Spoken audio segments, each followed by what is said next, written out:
Dalam nama Bapa dan Putra dan Roh Kudus. Amin.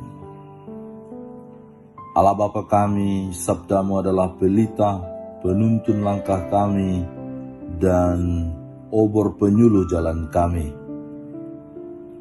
Kami ingin membaca dan merenungkan sabdamu. Bersabdalah ya Tuhan, hamba-Mu mendengarkan. Penuhilah hati kami dengan sabdamu. Sabdamu adalah kebenaran. Bersihkanlah pikiran kami dari keinginan yang menyesatkan, dan bukalah diri kami agar dapat mendengarkan sabdamu. Amin.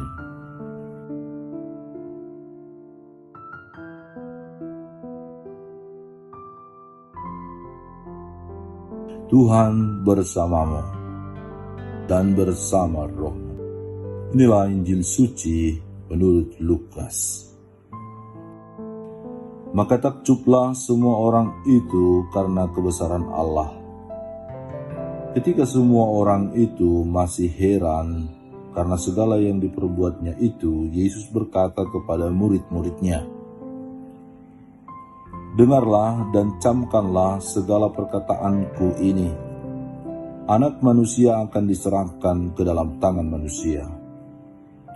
Mereka tidak mengerti perkataan itu, sebab artinya tersembunyi bagi mereka, sehingga mereka tidak dapat memahaminya, dan mereka tidak berani menanyakan arti perkataan itu kepadanya. Demikianlah sabda Tuhan.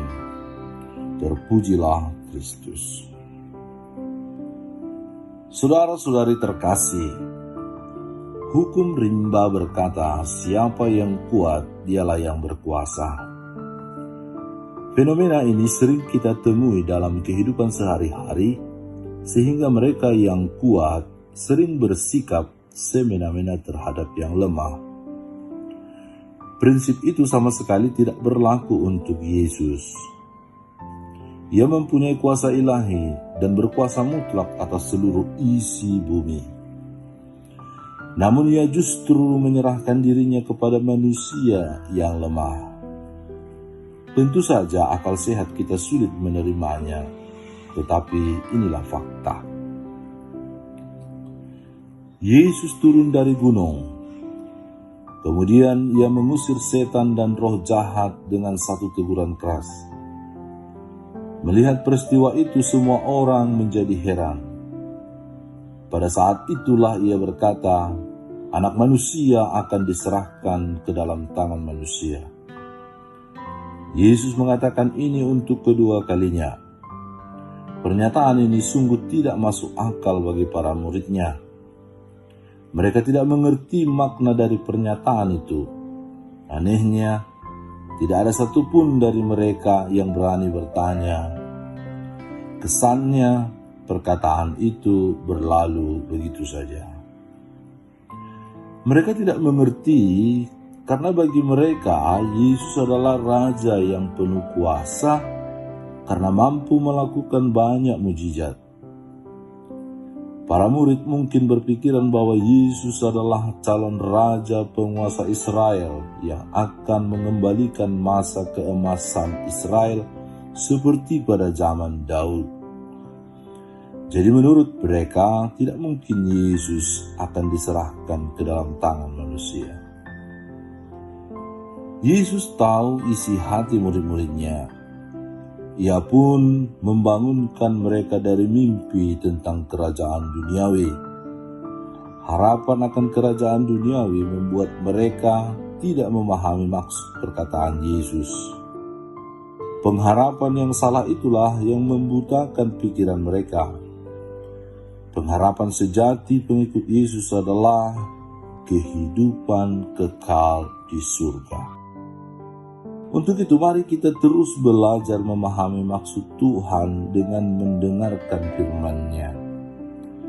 Firman inilah yang akan membentuk pengharapan sehingga kita tidak lagi salah menilai tentang maksud dan tujuan Tuhan bagi kita. Marilah kita mohon kepada Tuhan agar senantiasa menerangi pikiran dan hati kita agar semakin memahami firman-Nya. Tuhan memberkati. Allah Bapa yang Maha Baik, Engkaulah pencipta segala sesuatu. Mampukanlah kami untuk selalu bersyukur atas segala karya-Mu dalam hidup kami, dan bimbinglah kami untuk menggunakan waktu serta semua anugerah-Mu dengan sebaik-baiknya. Dengan pengantaraan Yesus Kristus Putra-Mu Tuhan kami, yang bersama dengan Dikau dalam persekutuan Roh Kudus, Allah kini dan sepanjang segala masa. Amin. Dalam nama Bapa dan Putra dan Roh Kudus. Amin. Allah Bapa kami, penuntun kehidupan, Engkau telah menuntun Abraham menuju tanah terjanji. Engkau juga menuntun bangsa Israel menuju tanah Yerusalem melalui tangan Musa.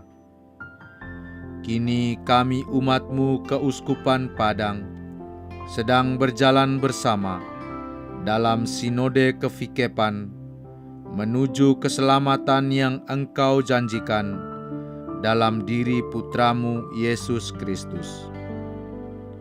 Tuntunlah peziarahan hidup kami dengan kuasa Roh Kudus-Mu, agar kami tetap tabah, sabar dan setia menghadapi kesulitan dan tantangan hidup.